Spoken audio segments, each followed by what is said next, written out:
নমস্কার, দেখছেন কলকাতা টিভি। আমি সুচন্দ্রিমা। শুরু করছি বাংলা বলছে।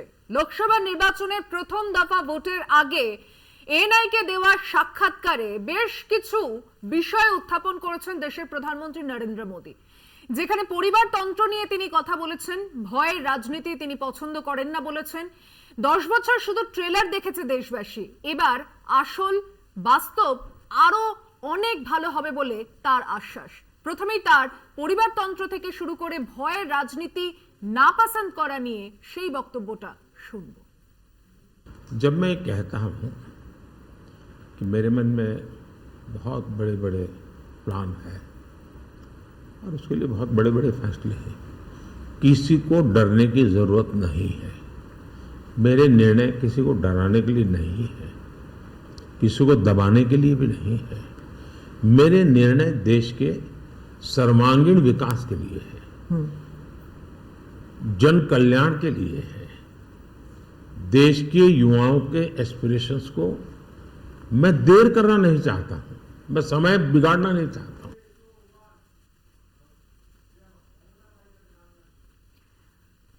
লোকসভা ভোটে একেবারে আগে পরিবারতন্ত্র থেকে শুরু করে সনাতন ধর্ম নিয়ে কংগ্রেসের কেন এত অনীহা, এই সব প্রসঙ্গ আজকে তার এই 78 মিনিটের সাক্ষাৎকার থেকে আমরা জানতে পেরেছি। আমি একে একে আলাপ করে আলোচনায় আসছি এবং অন্যান্য বিষয় নিয়েও এই বাংলা বলছে আলোচনা পর্বে আসবে। তবে শুরুতেই আমরা প্রধানমন্ত্রীর আজকে বক্তব্যের অংশ বিশেষ শুনবো এবং আমাদের অতিথিদের কাছ থেকে তার বক্তব্য গ্রহণ করব।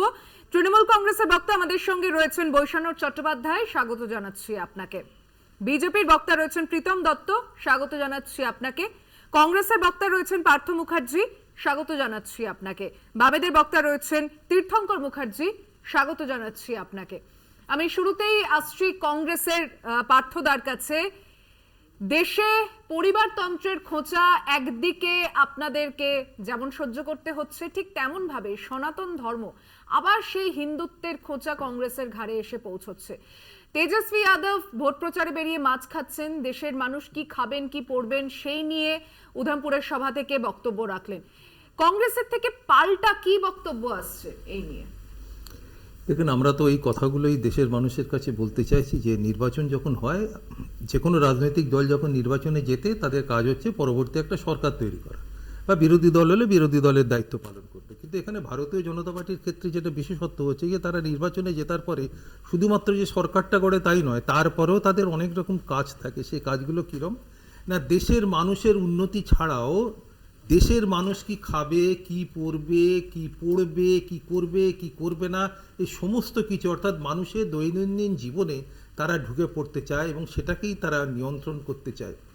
এটা হচ্ছে ভারতীয় জনতা পার্টি তথা আমরা যেটা বলি যে সংঘীয় কালচার, যেটা সেটার একটা কিন্তু বড় উপাদান হচ্ছে তাদের রাজনীতি।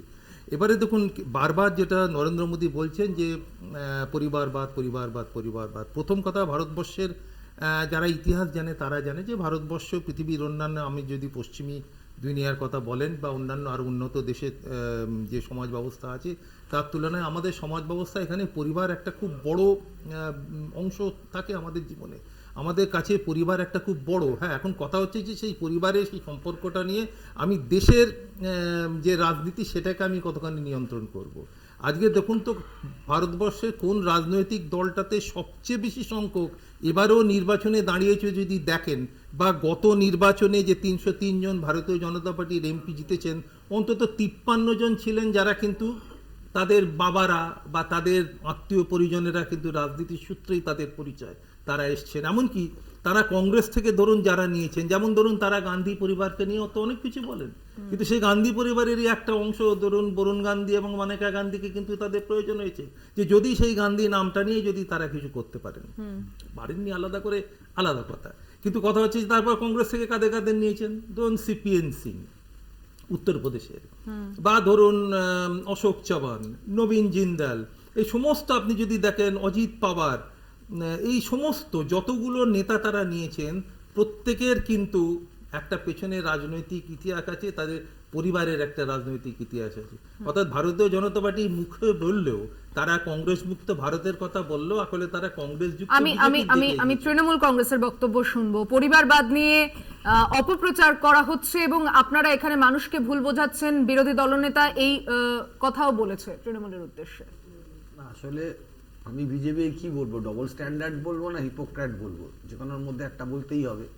কারণ শুভেন্দু পরিবারবাদ নিয়ে বলবে, অথচ ওনার বাবা এমপি, ওনার ভাই এমপি ছিল, উনি মন্ত্রী ছিলেন, এমএলএ ছিলেন, আর এক ভাই পৌর প্রধান ছিল, ভাইয়ের বউ কাউন্সিলর ছিল, এত কিছু পড়ার পর পরিবারতন্ত্রের কথা উনি বলছেন।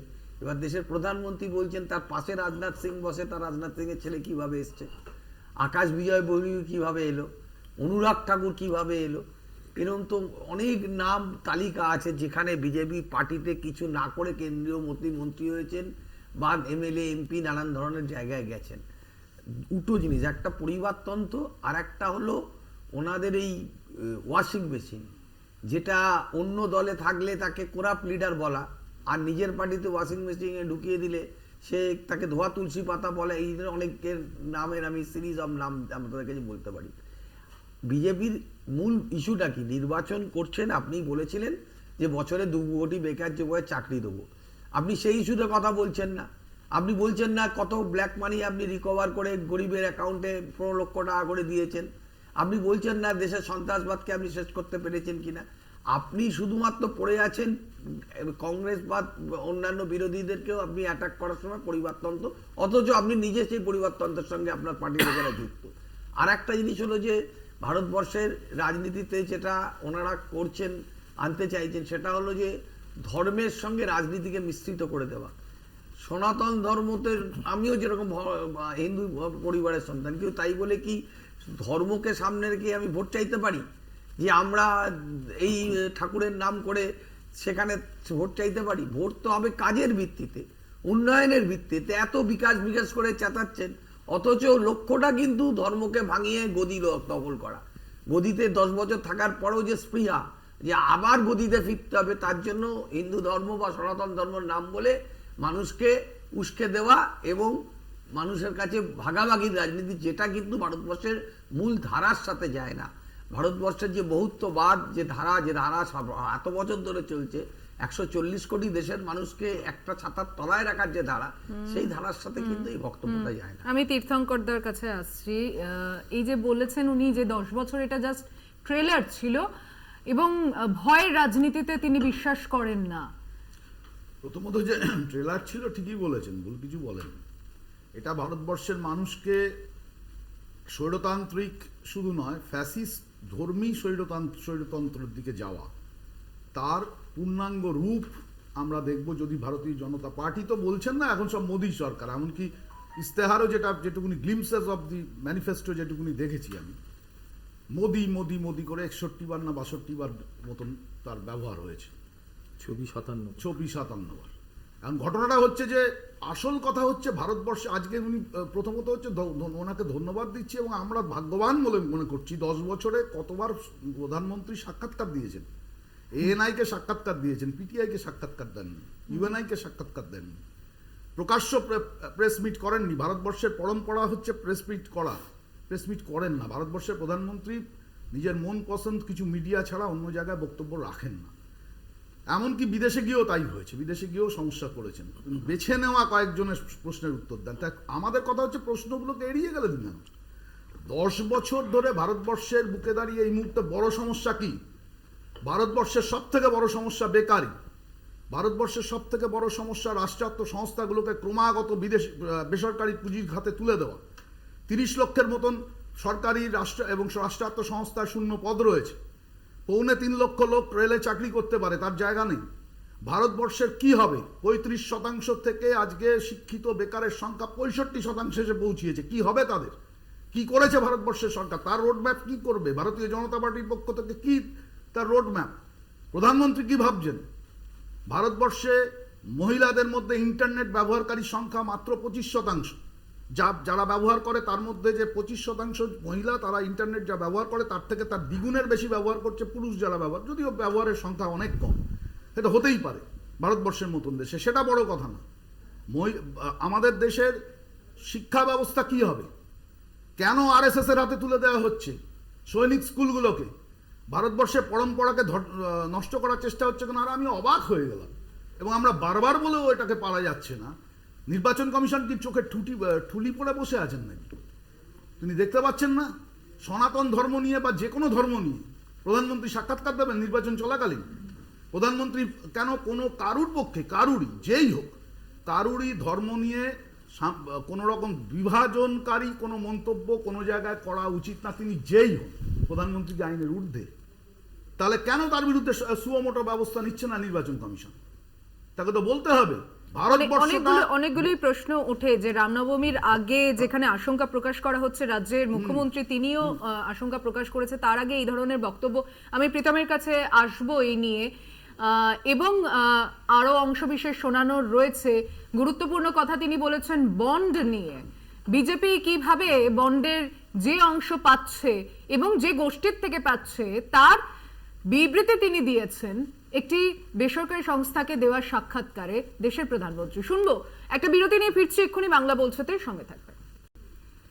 ফিরে এলাম বিরতির পর, দেখছেন বাংলা বলছে, আমি সুচন্দ্রিমা রয়েছে আপনার সঙ্গে। প্রধানমন্ত্রীর বক্তব্যের অংশের মধ্যে বন্ড নিয়ে যে বক্তৃতা তিনি দিয়েছেন, বক্তব্য তার শুনবো সেখান থেকে। इलेक्टोरल बॉन्ड न होते तो किस व्यवस्था में ताकत है वो ढूंढ के निकालते कि पैसा कहां से आया और कहां गया। ये तो इलेक्टोरल बॉन्ड की सक्सेस स्टोरी है कि इलेक्टोरल बॉन्ड थे तो आपको ट्रेल मिल रहा है मनी का कि किस कंपनी ने दिया, कैसे दिया, कहां दिया।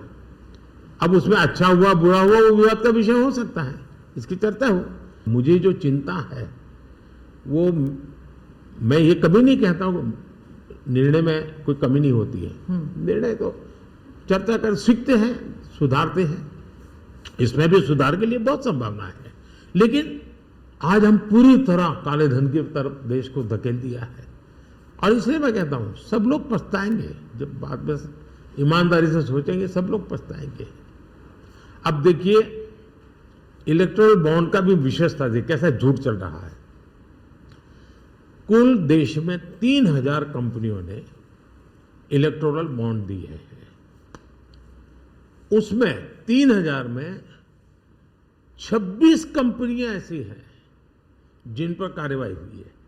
ये कहते हैं ना ईडी वीडी टिकना फला, 3000 डोनर है उसमें सिर्फ 26, और उनमें से 16 कंपनियां ऐसी थी छापा जब लगा उस समय बॉन्ड खरीदा। कोई जोड़ सकता है इसको?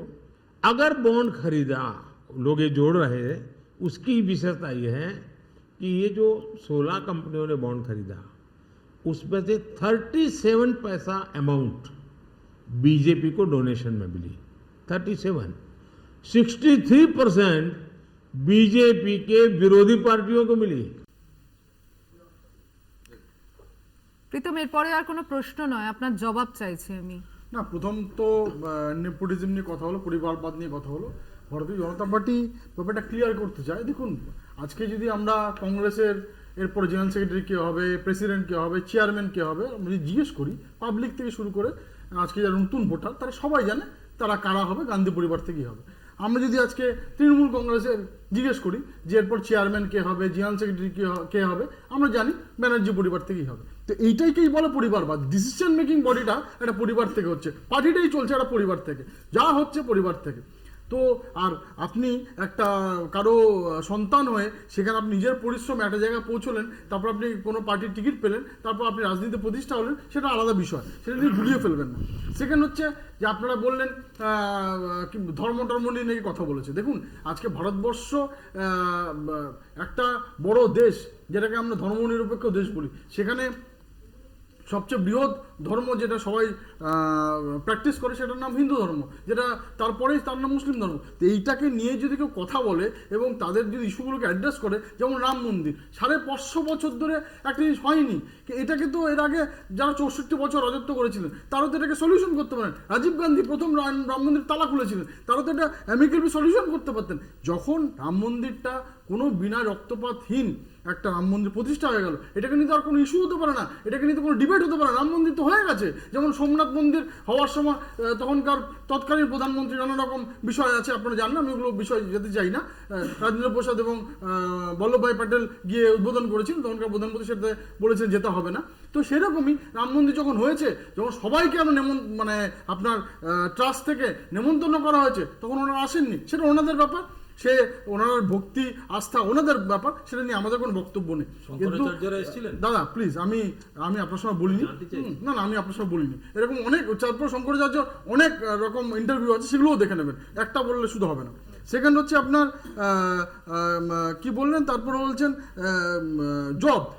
আজকে দেখুন শুধু ইপিএফওতে, আমি গভর্নমেন্ট ডেটা বলছি, ইপিএফএ তো 17% ইনক্রিজ হয়েছে লাস্ট 10 বছরে।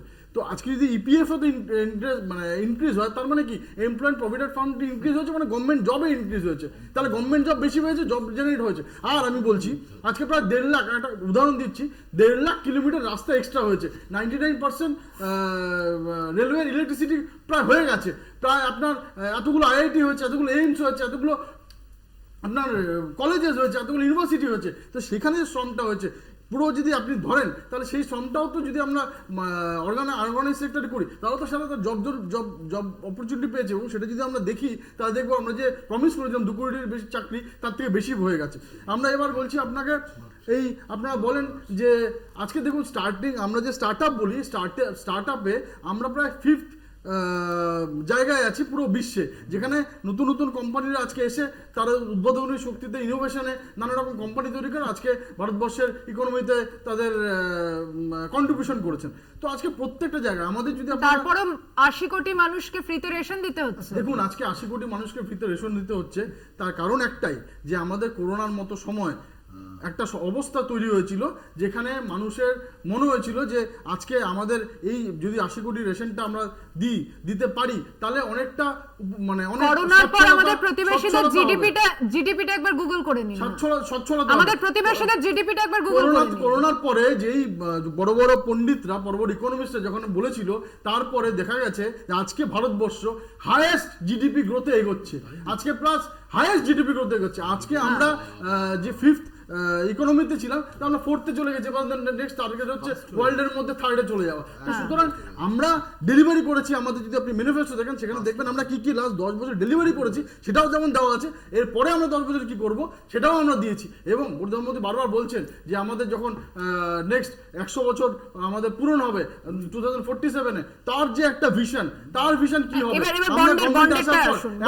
কাজে আমরা এগিয়ে যাব। বন্ডের কথাটা আসুন, 3000-এর মধ্যে 26 থেকে 16, তাদের মধ্যে গুটি কয়েক যারা ইমানদারি দেখায়নি তাদের ঘরে গেছে। না আজকে দেখুন উনি তো পরিষ্কার বলেই দিলেন যে 63% যেই আপনারা ধরে নিচ্ছেন যে ইডি রেড হয়েছে, তারপর বন্ড কেনা হয়েছে, আমরা ধরে নিলাম, তার মধ্যে অনলি ওই 16 কি 17 কোম্পানিতে সেটা হয়েছিল, তার মধ্যে অনলি মাত্র ওই 67 পয়সা গেছে টোটাল অপোজিশনের মধ্যে, আর 37 পেয়েছে আপনার 63 পেয়েছে অপোজিশন, আর 37 পেয়েছে ভারতীয় জনতা পার্টি। তো সুতরাং আজকে যদি এটা আমরা প্রধানমন্ত্রী নিজে বললেন যে the system cannot be correct, কিন্তু এটা নিয়ে চর্চা হতে পারে। কিন্তু আজকে দেখুন, আজকে একটা কালো টাকা বন্ধ করতে চাইছেন। আজকে সবাই আমরা ইলেকশন করি, আমরা জানি ইলেকশনের টাকা ইউজ হয়, সেই টাকাটা কিভাবে আমি বুঝলাম আমার একটা লাইন, তো যথেষ্ট সময় একটা জায়গা থেকে তার অ্যাকাউন্ট থেকে আরেকটা জায়গায় অ্যাকাউন্টে যাচ্ছে, তার অ্যাকাউন্টেবিলিটি আছে, সেটা নিয়ে তার পদ্ধতিগত ব্যাপারে অনেক 37-63 ভাগ নিয়ে যদি কথা হয়, তাহলে ভোট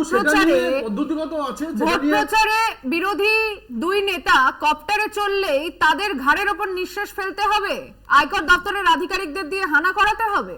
মানে এরই মধ্যে প্রধান 2 যে বিরোধী দলের সেনাপতির কপ্টারে তল্লাশি হচ্ছে, এটা নিয়ে অবশ্যই অভিষেক বন্দ্যোপাধ্যায় তিনি প্রশ্ন তুলেছেন, এবং অবশ্যই ভাবে রাহুল গান্ধী তার কপ্টারে যখন তল্লাশির সময় তিনিও প্রশ্ন তুলেছেন।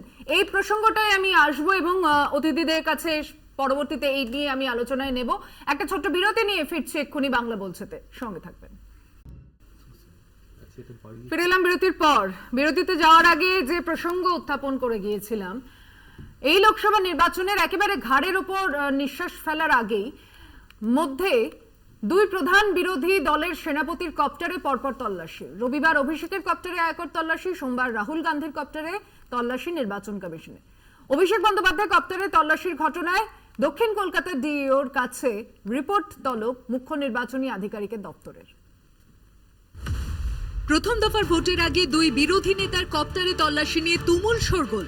রবিবার অভিষেক বন্দ্যোপাধ্যায়ের পর সোমে রাহুল গান্ধী কপ্টারে আয়কর তল্লাশি। তল্লাশির কথা সর্বপ্রথম এক্স হ্যান্ডেলে জানান অভিষেক।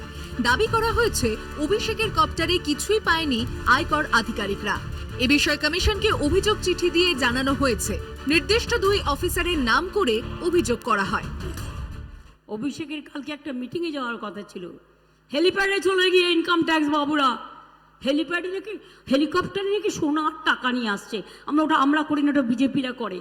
তার কারণ ওরা বিএসএফ এর এতে আসে, ওরা সিআইএসএফ এর এতে আনে, এরা প্লেনে আনে। কোনোদিন কোনো পুলিশের সাহস হয়েছে তাদের গিয়ে চ্যালেঞ্জ করার? আমার বলছে হেলিকপ্টারে সার্চ নিয়ে সিজার নিয়ে কোনো অসুবিধা নেই, সেটা নির্বাচন কমিশন করতে পারে। আমার আপত্তি হচ্ছে যখন আপনি কিছু পাননি তখন আপনি বলছেন যে আমি হেলিকপ্টারের ট্রায়াল রানের অনুমতি দেবো, ততক্ষণ না আমার উপর থেকে ক্লিয়ারেন্স আছে। সে এখতিয়ার ইনকাম ট্যাক্সের নেই, এটা আইনত আমরা টেকাবো করি। এ বিষয়ে বিরোধী দলনেতা শুভেন্দু অধিকারী জানান, কমিশন আগেই জানায় রাজনৈতিক নেতারা যে চার্টার্ড ফ্লাইট বা চপার ব্যবহার করবেন সেখানে তল্লাশি করা হবে। সেই দায়িত্ব আয়কর বিভাগকে দেওয়া হয়েছিল। সেদিনকে ইলেকশন কমিশন ফুল বেঞ্চ ইস্যু করেছিল না দিল্লিতে, সেদিনই তারা বলেছিল যে এবারে স্পেশালি রাজনৈতিক দল এবং নেতারা যে হেলিকপ্টার এবং চার্টার ফ্লাইট ব্যবহার করবেন সেখানে তল্লাশি করা হবে এবং সেটা ইনকাম ট্যাক্স ডিপার্টমেন্টকে দায়িত্ব দেওয়া হয়েছে। এটা রিকল করুন। অতএব ন্যাচারালি দেশের আইন সবার জন্য সমান। অভিষেকের পর সোমবার কংগ্রেস নেতা রাহুল গান্ধীর চপারে তল্লাশি আয়করের। ওয়ায়নাডে প্রচারে যাওয়ার পথে তামিলনাড়ুর নীলগিরিতে কপ্টারে তল্লাশি চালান কমিশনের ফ্লাইং স্কোয়াডের আধিকারিকরা। ঘটনায় বিজেপিকে তোপ কংগ্রেসের। হতাশার থেকে এসব করছে, এতে কোনো লাভ হবে না। ওটা রাহুল গান্ধী 90 ঘন্টা জেরার পরেও ক্লান্ত হয় না। তো এসব করে কোনো লাভ হবে না। আসলে ভয় পেয়ে যাচ্ছে স্বৈরাচারী সরকার, তার দাঁত মুখ সব বার করেছে। বেহালা ফ্লাইং ক্লাবে অভিষেকের কপ্টারে তল্লাশি চালাতে যান নির্বাচন কমিশনের আধিকারিকরা। অভিযোগ তাদের বাধা দেয় পুলিশ। কলকাতা টিভি।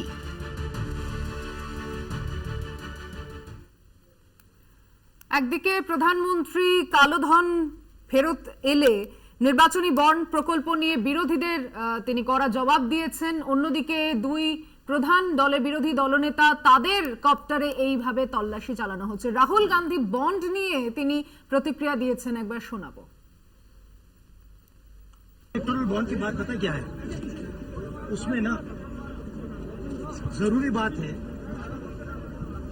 नाम और तारीखें, डेट्स। अगर आप नाम और तारीख को देखोगे तो आपको पता लगेगा कि जब उन लोगों ने इलेक्टोरल बॉन्ड दिया है उसी के एकदम बाद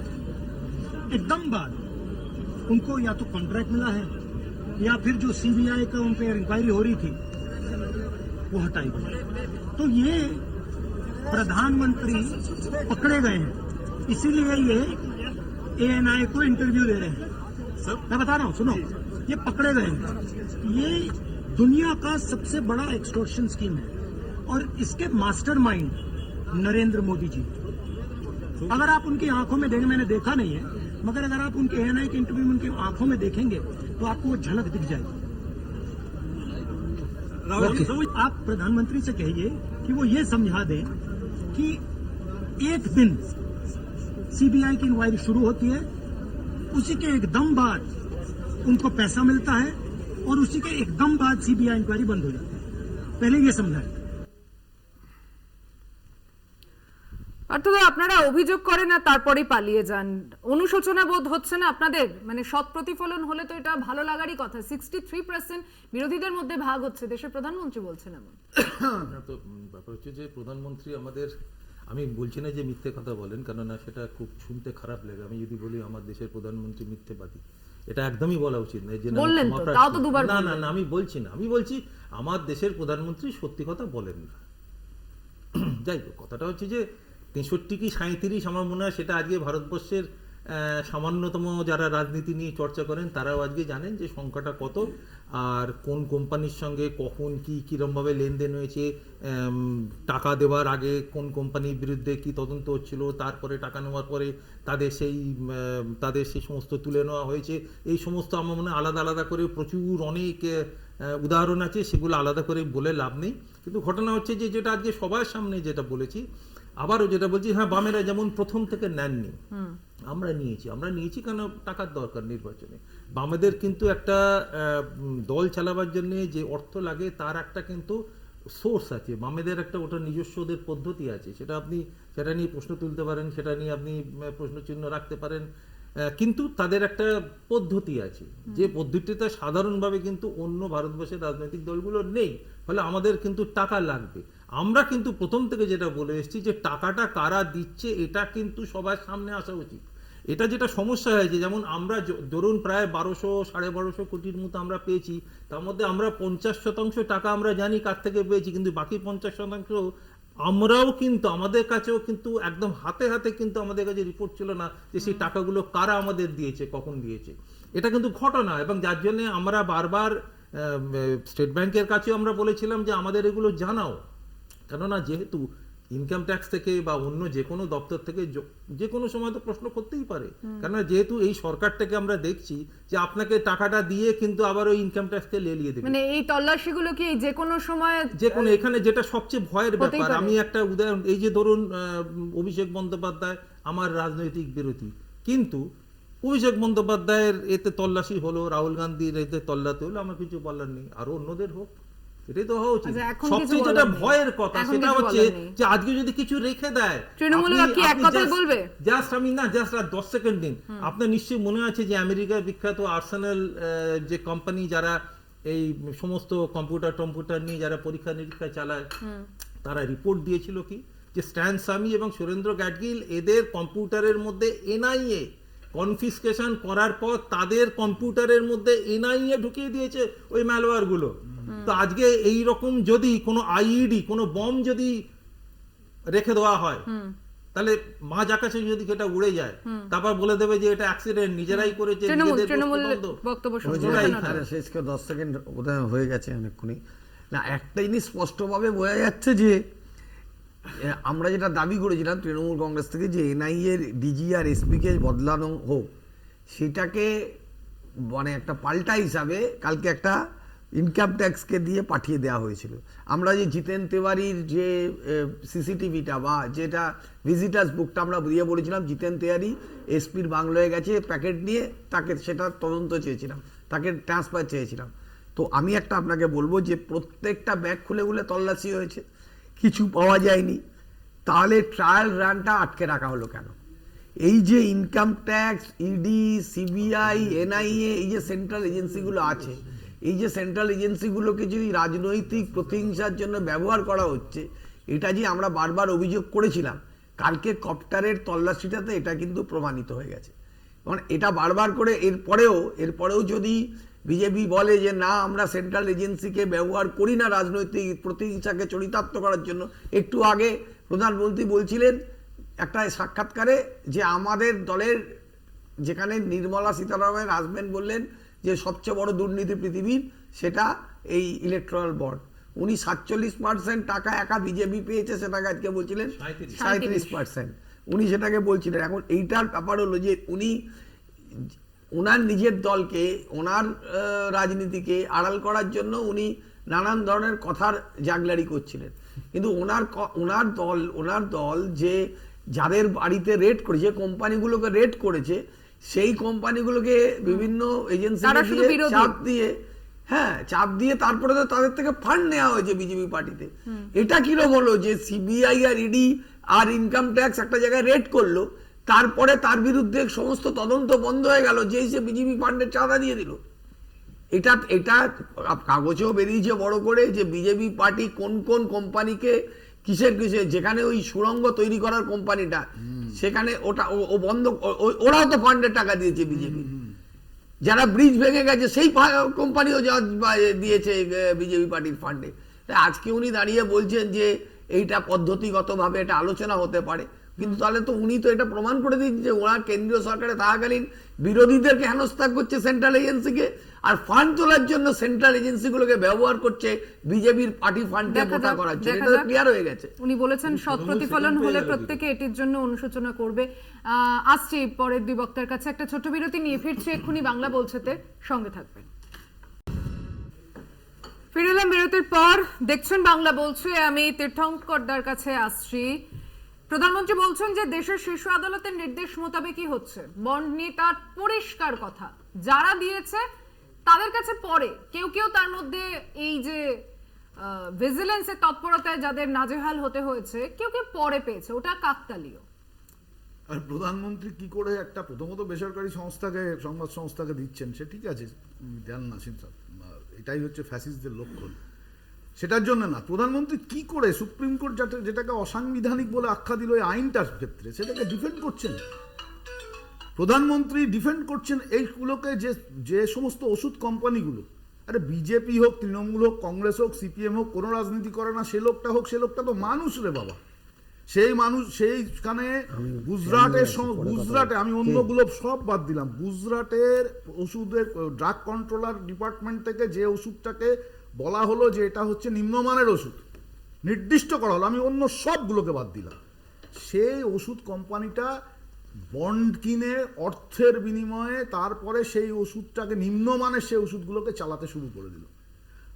অজস্র ওষুধ কোম্পানি আছে, আমি লিস্টটা আনলে পরে এক্ষুনি বলে দিতে পারতাম, সময় লাগবে। অজস্র তার বিরুদ্ধে কোনো ব্যবস্থা হলো না, মানুষের ওষুধের দাম বেড়ে গেল, জীবনদায়ী ওষুধের উপর যে নিয়ন্ত্রণ ছিল সে নিয়ন্ত্রণ তুলে নেওয়া হলো, কাদের স্বার্থে তো বোঝা যাচ্ছে। বৈশ্বনাথদা বলেছেন, আমি রিপিট করছি না, যে এখানে র্যাট মাইনার যিনি ছিলেন তাকে উৎখাত করে দেওয়া হলো, আর সেই র্যাট মাইনারের ব্যাপারটা নিয়ে বৈশ্বনাথদা বলেছেন পাইপলাইনের কাজের ক্ষেত্রে কি হয়েছিল, ব্রিজের ক্ষেত্রে কি হয়েছে, অজস্র শিখণ্ডী সংস্থাকে খাড়া করা হয়েছে। আমরা 4টে কথা বলেছিলাম, 4টে। নাম্বার 1, কর্পোরেটের লুটের ক্ষেত্রে টাকা যাবে হচ্ছে এদের ফান্ডে। 2, তাকে বৈধকরণ করা হবে। 2 হচ্ছে শিখণ্ডী সংস্থা খাড়া করে কালো টাকাকে সাদা করার প্রক্রিয়া চলবে। 3 নম্বর বলেছিলাম আমরা যে মানুষের জীবনের বিনিময়ে, মানুষের প্রাণের বিনিময়ে এই কর্পোরেট লুট, সেই লুটকে বৈধতা দেওয়া হবে। 4 নম্বর আমরা বলেছিলাম যে এই সামগ্রিক ক্ষেত্রে এই কর্পোরেট গণতন্ত্রকে গলা টিপে মারার জন্য পৃথিবীর বিভিন্ন দেশে যে কাজ করেছে সেই কাজ ভারতবর্ষে আরো মসৃণভাবে হবে। প্রতিটি কথাকে ডিফেন্ড করেছে সুপ্রিম কোর্ট, শুধু না আমাদের অভিজ্ঞতাও তাই হয়েছে। আমরা ভারতের কমিউনিস্ট পার্টি, মার্ক্সবাদী বা বামপন্থী রাজনৈতিক দলগুলি, আমরা আজকে নয়, আমাদেরকে একটি, আমি তার নাম বলবো না, একটি বড় সংস্থা, সেই সংস্থা আমাদেরকে তৎকালীন সময় 25 লক্ষ টাকার চেক পাঠিয়েছিল, আমরা সেটাকে রিটার্ন করেছি। আমরা সেটা আজকে নয়, বহুদিন আগে, 9-এর দশকে আমরা এটাকে রিটার্ন করি। তখন 25 লক্ষ টাকা কম টাকা ছিল না, অনেক টাকা, আমরা রিটার্ন করেছিলাম। আমরা এই ধরনের বিরুদ্ধে, কিন্তু নির্বাচনী বন্ড, কর্পোরেট বন্ডের নামে গোটা ব্যবস্থাটাকে, নির্বাচনী ব্যবস্থাটাকে জনগণের সাধারণ গণতান্ত্রিক অধিকার প্রয়োগের উৎসবের পরিবর্তে যে ঘটনা করলেন তাকে সমর্থন করছেন প্রধানমন্ত্রী। আমি প্রীতম, বিরোধী দলনেতা বললেন তখন বলার সময় তার বক্তব্যে যে নিয়ম সবার জন্য এক। অভিষেক রাহুল, এই দুজনের কপ্টারে শুধু তল্লাশি কেন, বাকি সবার নয় কেন? দেখুন, আজকে ইলেকশন কমিশন কি করবেন না করবেন সেটা ভারতীয় জনতা পার্টি বলতে পারবে না, ভারতীয় জনতা পার্টির মুখপাত্র হিসেবে আমিও বলতে পারবো না। ওনাদের যেটা ঠিক মনে হচ্ছে করেছেন, কালকে আমাদের কপ্টারও তল্লাশি করতে পারে, যখন ওনার যেটা খুশি সেটা করতে পারবে। সেটা নিয়ে কেন ইস্যু বানানো হচ্ছে, তার কারণ হচ্ছে বিরোধী দলদের কাছে আর কোনো ইস্যু নেই। ভারতবর্ষ কোন দিকে যাবে, তার অর্থনীতি কী হবে, ডেভেলপমেন্ট কী হবে, কোন ইস্যুতে পররাষ্ট্রনীতি কী হবে, বিদেশ নীতি, সেসব নিয়ে কোনো কথা নেই। এটা হচ্ছে যেটা ইলেকশন পদ্ধতি, ইলেকশন কমিশন করছে। অলরেডি প্রেস কনফারেন্স করার আগেই বলে দিয়েছি যে আমরা করবো, সেটা নিয়ে নানা রকম ইস্যু তোলা হচ্ছে। তো আজকে আমি ইলেকট্রাল বন্ড নিয়ে সিপিএম এর দাদা অনেক কিছু বলছিলেন, এনাদের হোয়াইটের এক জায়গা থেকে আরেক জায়গায় যাচ্ছে, তার ট্রেল আছে, সব কিছু পাওয়া যাচ্ছে, এটা নিয়ে ওনাদের আপত্তি। ওনাদের হচ্ছে কালো সিং এর থেকে বুধতে পড়ছে টাকা নেবে, তাতে আপত্তি নেই। কৌটো নাচিয়ে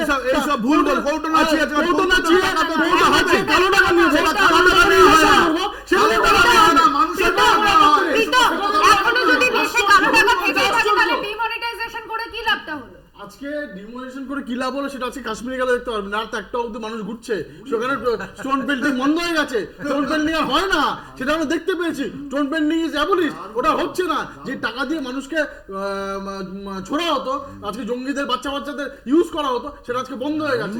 তার কারণ তাহলে হচ্ছে 40 এটা জন হয়তো সৈন্য মারা গেল 100% কি করে তারপরেও? এক্স্যাক্টলি তাদের মরতে হলো কেন? হতে হয়। দেখুন আজকে আপনারা একটা টেরোরিস্ট অ্যাটাক আজকে দেখুন কে কিভাবে করছে, তারপর আমরা মুখ্য জবাব দিয়েছি। তারপর আজকে ভারতবর্ষে আমরা অনেক অনেক অনেক শান্তি দিয়ে আছি। ইউপিএ আমলে যখন একবার তৃণমূলও ছিল, একবার সিপিএমও ছিল, ওই আমলে আমরা দেখেছিলাম একটার পর একটা লাস্ট 10 বছর কটা বিস্ফোরণ। 2004 থেকে 10 অব্দি প্রত্যেক বছরে প্রত্যেক মাসে একটা করে বিস্ফোরণ হয়।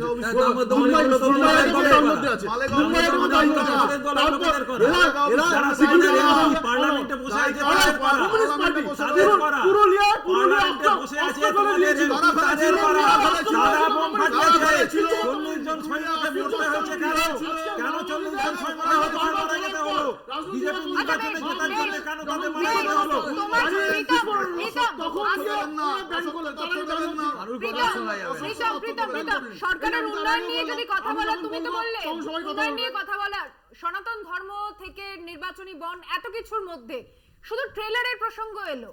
উনি কি করতে চলেছেন? 10 বছর শুধু ট্রেলার দেখাতে লেগে গেল। পৃথিবীতে কোথাও হয়েছে? 303 এর দলকে 10 বছর লেগে গেল শুধু ট্রেলার দেখাতে। না দেখুন, আজকে প্রধানমন্ত্রী বলেছেন যে যেসব আরো বড় বড় সিদ্ধান্ত উনি নিতে চলেছেন বা নেবেন আগামী দিনে, তার একটা সম্যক ধারণা ভারতবর্ষ অলরেডি পেয়ে গেছে। ভারতবর্ষে মোদিজির ওপর ভরসা রেখেছে, মোদিজি অ্যাকাউন্টেবল। উনি বলেছেন যে আজকের অ্যাকাউন্টেবিলিটি রাখবে। যেরকম মমতা ব্যানার্জি গিয়ে বলে আসতেন যে এতে তোমাদের চাকরি হবে, ডবল চাকরি দেবো, কোনো অ্যাকাউন্টেবিলিটি নেই, বারবার মিথ্যা কথা বলেন। কিন্তু একটা প্রধানমন্ত্রী হয়ে নিজে অ্যাকাউন্টেবিলিটি নিয়েছে, বলেছেন হ্যাঁ আমি বলেছি এবং সেটা করেছি। ভারতবর্ষের মানুষ ওনাকে বিশ্বাস করেছেন, বিশ্বাস করে প্রত্যেকটা ডিসিশন যেগুলো ভারতবর্ষকে কল্পনা করতে শুরু করে রাম মন্দির থেকে শুরু করে যত কটা পলিসিগত আমাদের ডিসিশন করা হয়েছে, আমরা ডেভেলপমেন্টও করে গেছি। তার সাথে মূল্যবৃদ্ধি নিয়ে কোনো কথা বলেননি কেন? না, মূল্যবৃদ্ধি নিয়ে আজকে উনি যারা জেনে কোশ্চেন করছেন তার এগেইনস্টে উনি জবাব দিচ্ছেন। উনি কোশ্চেন করতে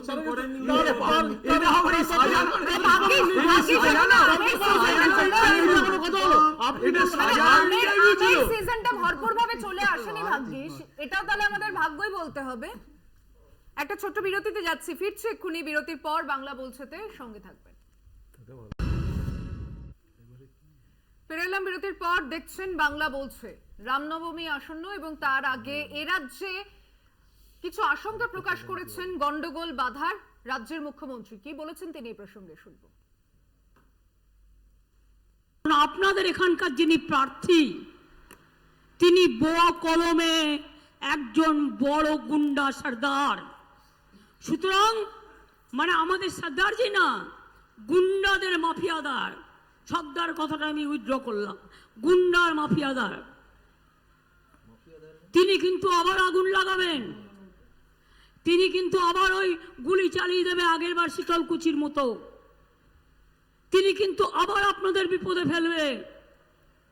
আমি সংখ্যালঘু ভাই বোনদেরও বলবো, যদি দেখেন স্লোগান দিচ্ছে 17 তারিখ, ওটা ওদের দাঙ্গা করার দিন।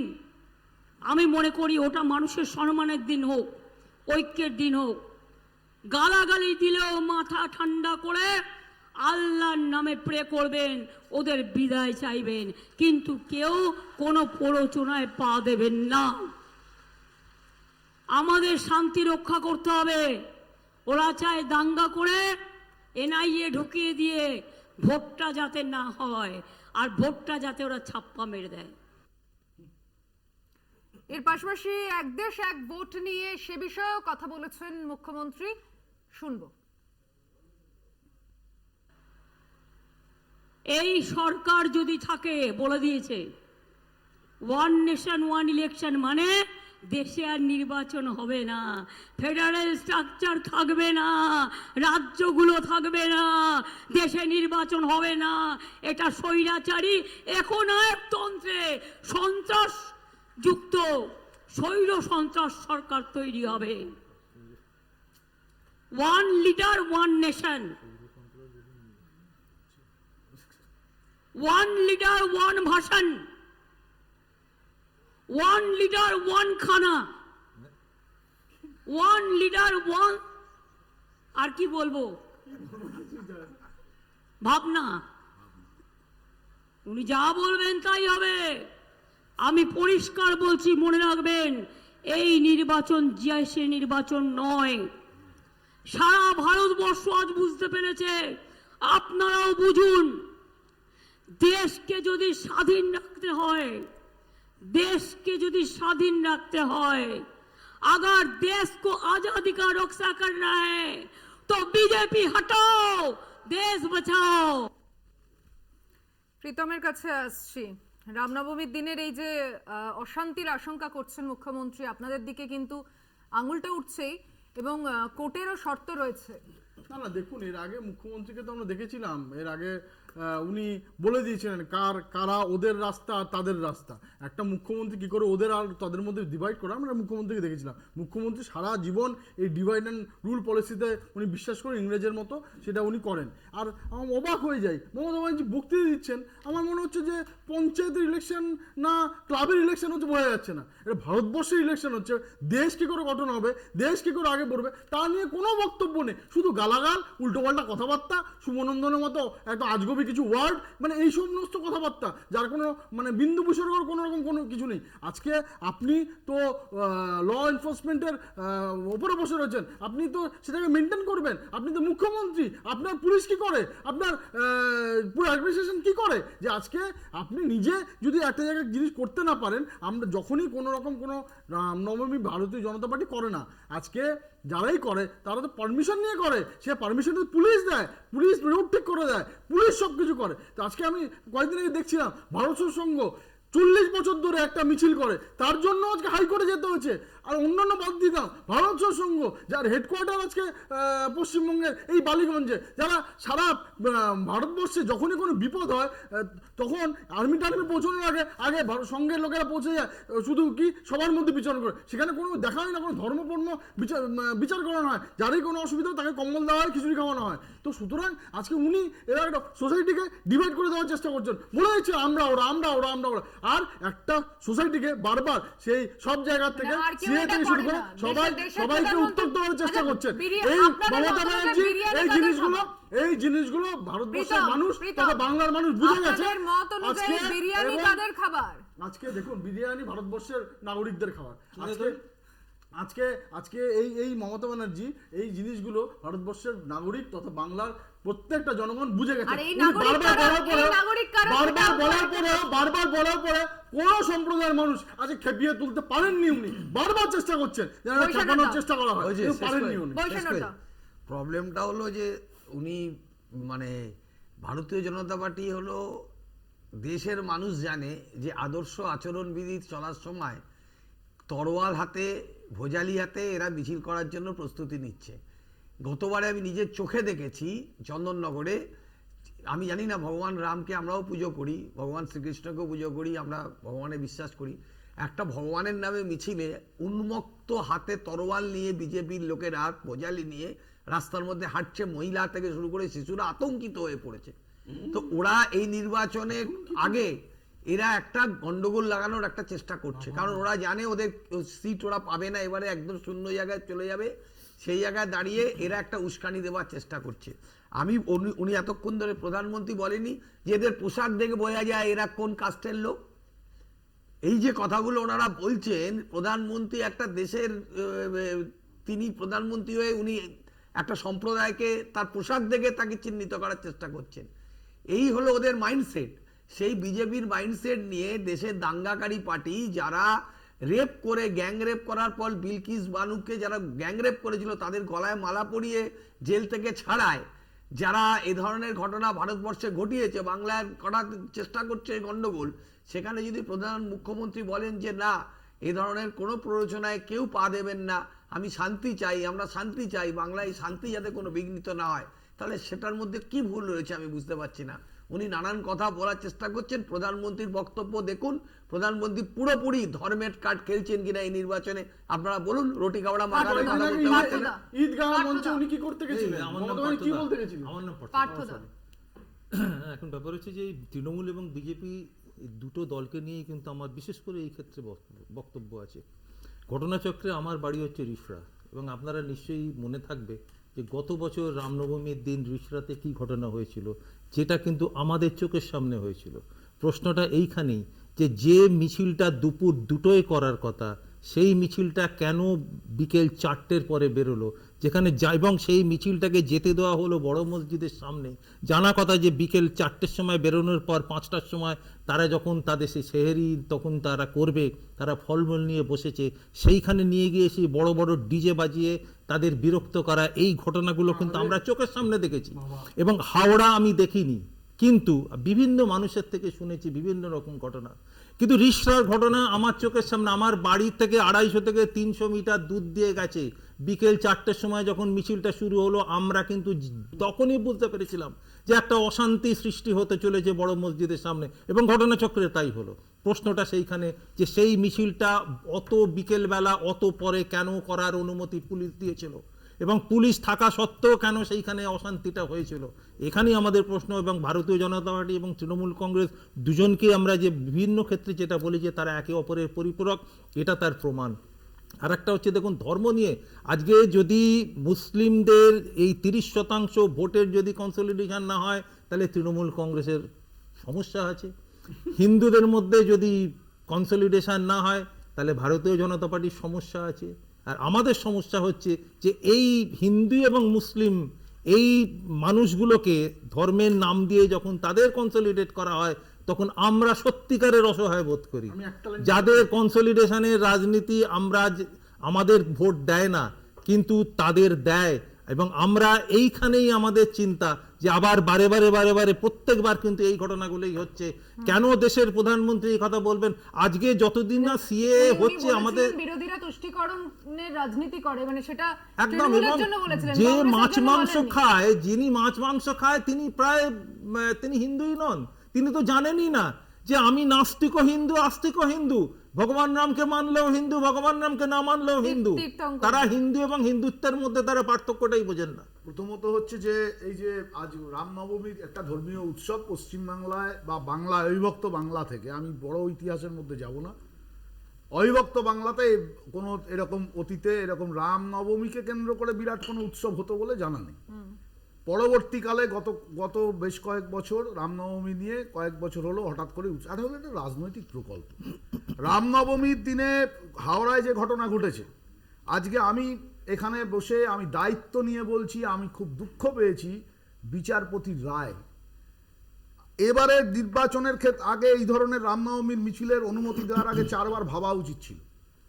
এবং সেক্ষেত্রে রাজ্য সরকার যদি এটাকে আন্তরিক হতেন, রাজ্য সরকারকে আমরা বলছি যে আপনাদের যদি আন্তরিকতা আরও বেশি থাকে, আপনারা তো চোরগুলোর জন্য যান, তাহলে ডিভিশন বেঞ্চে গেলেন না কেন? তাড়াতাড়ি করে স্টে অর্ডারের জন্য বললেন না কেন? আজকে তো বলে লাভ নেই, এটা ওরা করবেই। ভারতীয় জনতা পার্টি বলতে আরএসএস এর নেতৃত্বে এখানে সাম্প্রদায়িকীকরণ চূড়ান্ত মাত্রা নেবে, এবং আমরা আশঙ্কা করছি যে এই জায়গায় দাঁড়িয়ে পশ্চিমবাংলায় নির্বাচনের আগে ভারতবর্ষ জুড়ে, পশ্চিমবাংলা সহ ভারতবর্ষ জুড়ে একটা ধর্মীয় বিভাজনের রাজনীতি করার চেষ্টাই শুধু হচ্ছে না, সক্রিয়ভাবে হচ্ছে। আমি বারবার বলছি, ভারতবর্ষের প্রধানমন্ত্রী তিনি যে তুষ্টিকরণের কথা বলছেন, বিরোধী পক্ষকে যেটা বলছেন সনাতন ধর্মের বিরোধী এরা, এই সমস্ত কথাগুলো হচ্ছে মূল ইস্যু থেকে নজর সরিয়ে দেওয়া এবং নির্বাচনে আদর্শ আচরণবিধি লঙ্ঘন প্রধানমন্ত্রী নিজে করছেন। আজকে রামনবমীর মিছিলের ক্ষেত্রে এবং গোটা ভারতবর্ষের ক্ষেত্রে এই অবস্থার মধ্যে আমরা এই আবেদন করতে চাই যে পশ্চিমবাংলার সমস্ত মানুষ, পশ্চিমবাংলার 500 বছরের ঐতিহ্য, সমন্বয়কারী দর্শনের মধ্যে বাংলার সমন্বয়কারী দর্শন, এই দর্শনকে রক্ষা করার দায়িত্ব আমাদের সবার। আর এই দর্শনকে ভাঙাতে চাইছে একটা হিন্দুত্বকরণ, হিন্দু ধর্ম আর হিন্দুত্ব প্রকল্প দুটো আলাদা, সাভারকারের লেখাতেও আছে। সুতরাং এই ফ্যাসিস্ট দর্শনকে পরাস্ত করার ক্ষেত্রে বাংলার পুরনো সাংস্কৃতিক ঐতিহ্য জাতীয় ক্ষেত্রে তাকে প্রতিফলিত করার জন্য এই সমন্বয়বাদী দর্শনকে আমাদের সামনে আনতে হবে। এবং আমি পার্থদাকে বলবো, বৈশ্বনাথদাও বলেছেন, পার্থদা আরো নির্দিষ্ট করেছেন, আমি তাদের ধন্যবাদ জানাবো তাদেরকে। এবং তাদেরকে আমি একটা কথা বলি যে হিন্দু ধর্ম মানে কি? হিন্দু ধর্ম মানে চারবাক দর্শন নয়, নাস্তিকতা ধর্ম নয়, হিন্দু ধর্ম নয়। আসছি সেই প্রসঙ্গে, অনেক ভাস্ট এবং প্রীতম অবশ্যই তার জবাব দেওয়ার জন্য নিশ্চয়ই বসে আছে। একটা ছোট্ট বিরতি নিয়ে ফিরছি এক্ষুনি বাংলা বলছেতে, সঙ্গে থাকবেন। ফিরে এলাম বিরতির পর, দেখছেন বাংলা বলছে একেবারে শেষ ভাগে চলে এসেছে। প্রত্যেকের কাছে সংক্ষিপ্ত বক্তব্য রাখতে অনুরোধ করব।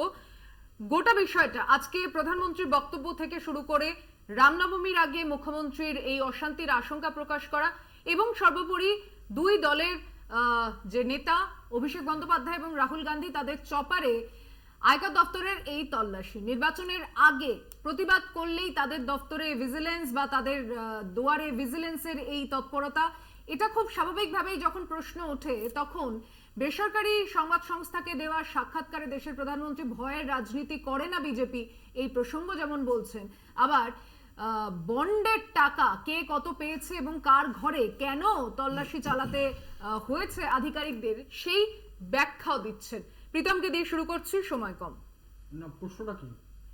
প্রশ্নটা হচ্ছে দেশের মানুষকে আপনারা উন্নয়ন নিয়ে 10 বছরের ট্রেলার নিয়ে প্রধানমন্ত্রী বলতেই পারতেন মূল্যবৃদ্ধি কমানো যায়নি কিন্তু কমবে, সেই প্রসঙ্গ না এনে তিনি সনাতন ধর্মের প্রসঙ্গ টানছেন। না দেখুন, আপনাকে প্রথমে বললাম একজন প্রশ্ন করছিল, উনি জবাব দিচ্ছিলেন।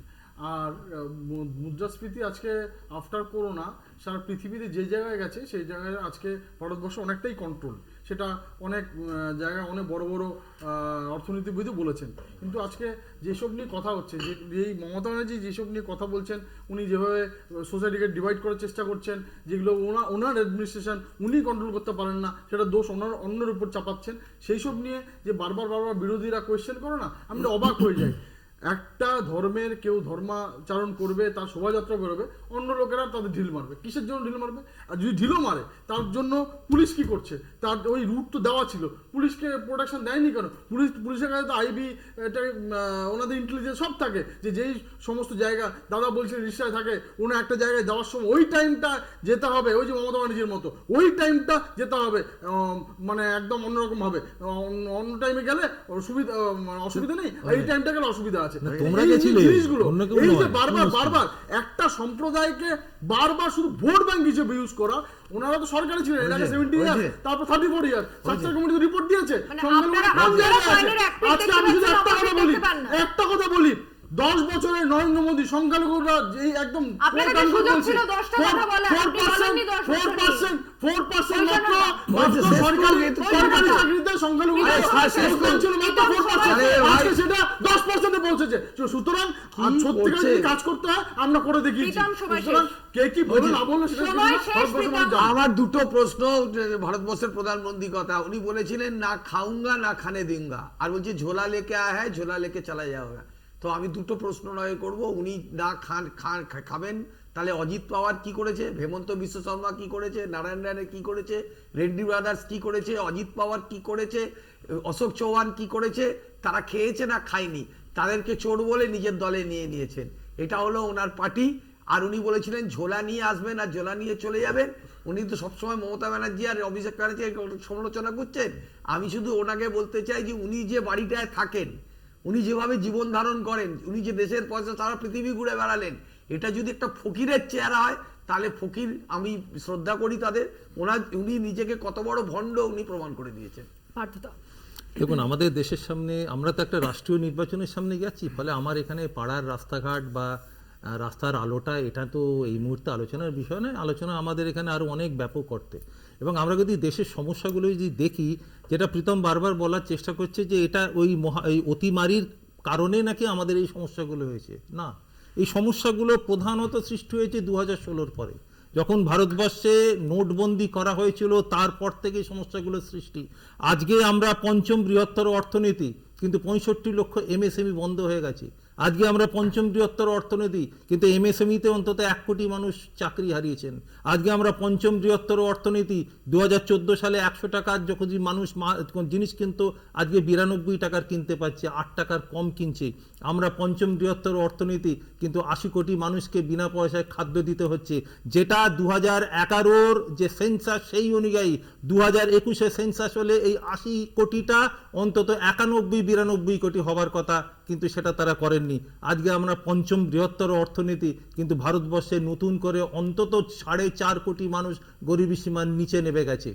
ফলে পঞ্চম বৃহত্তর অর্থনীতি শুনতে ভালো, কিন্তু পঞ্চম বৃহত্তর অর্থনীতির যে ইনগ্রেডিয়েন্টস গুলো যদি আমরা দেখি সেগুলো আমাদের পক্ষে লজ্জা। এবং আমাদের সারা এটা মনে রাখতে হবে, ভারতবর্ষের রাজনীতিতে যখন নির্বাচন হয় সেই নির্বাচনটা কিন্তু সারা পৃথিবী দেখে। সেখানে কিন্তু আজকে বিভিন্ন রকম সুর ভেসে আসছে নরেন্দ্র মোদী সরকারের বিরুদ্ধে যে এটা নির্বাচিত গণতন্ত্র নাকি ইলেক্টেড অটোক্রেসি। ভারতবর্ষের নির্বাচনের সামনে দাঁড়িয়ে ভারতীয় জনতা পার্টির পক্ষ নিয়ে আমাদের দেশের প্রধানমন্ত্রী বলতে বাধ্য হলাম, সত্যের অপলাপ করলেন। 1 নম্বর হচ্ছে ভারতবর্ষ পঞ্চম বৃহত্তম অর্থনীতি, ঢাক পেটালে পরে কেন হবে না, তার কারণ হচ্ছে ভারতবর্ষের জ্যাগলারি অফ নাম্বারস। এই ভারতবর্ষের বর্তমান সরকার এটা করে দেখিয়েছে। 1.6% ILO রিপোর্ট বললে সমস্যা আছে। নিজেরাই বলছে যে আমরা এই সংখ্যা দিইনি, নিজেরাই প্রশ্ন তুলেছে।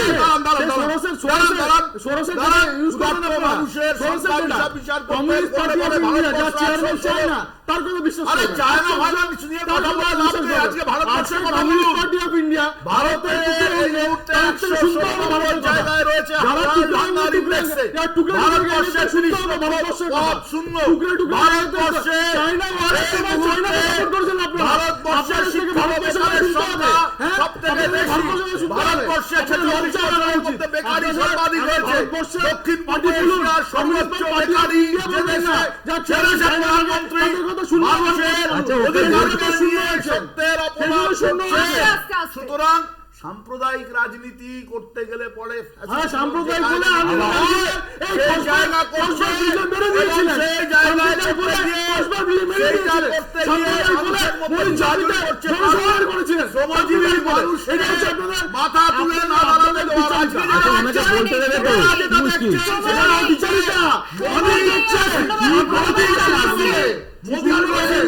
ছোট উদাহরণ, বড় শূন্য পাবেন, মানুষ দেখছে, মানুষ আপনাদের সব ছোট উদাহরণ দেখছেন।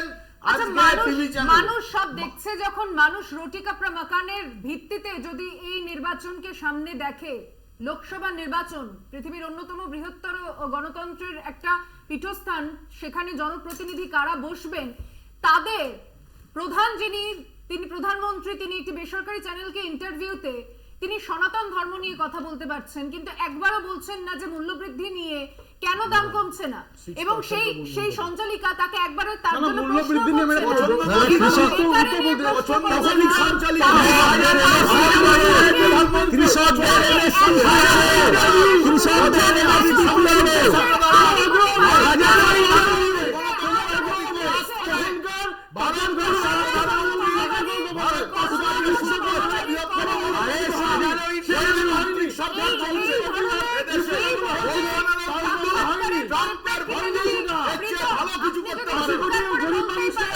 খাওয়া দাওয়া হয়, ওদের প্রবলেম আছে।